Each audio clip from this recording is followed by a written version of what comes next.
Hello all, welcome to our channel fusion life diaries.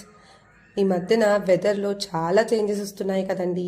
అందరికీ ఉపయోగపడే ఒక సింపుల్ రెసిపీ అయితే చూపించబోతున్నాను.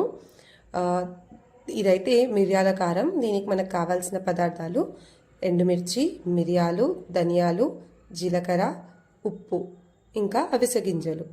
ముందుగా ధనియాలని, జీలకర్ర, అవిసె గింజల్ని వేయించి పక్కకు పెట్టుకోవాలి. అలాగే వెల్లుల్లి రెబ్బలు కూడా మనకి దీంట్లో అవసరం. మనం తీసుకున్న ఎండుమిర్చిని కొంచెం మంచిగా ఫ్రై చేసుకోవాలండి. ఫ్రై చేసుకొని దాంట్లో కొంచెం ఆయిల్ వేసుకోండి ఫ్రై చేసేటప్పుడు. అలా ఫ్రై చేసుకున్న దాంట్లో వెల్లుల్లి రెబ్బలు, అలాగే మనం ముందుగా వేయించి పెట్టుకున్న ధనియాలు, జీలకర్ర, అవిసె గింజలు, వీటన్నిటిని కూడా ఫైన్ పౌడర్ చేసేసుకోండి.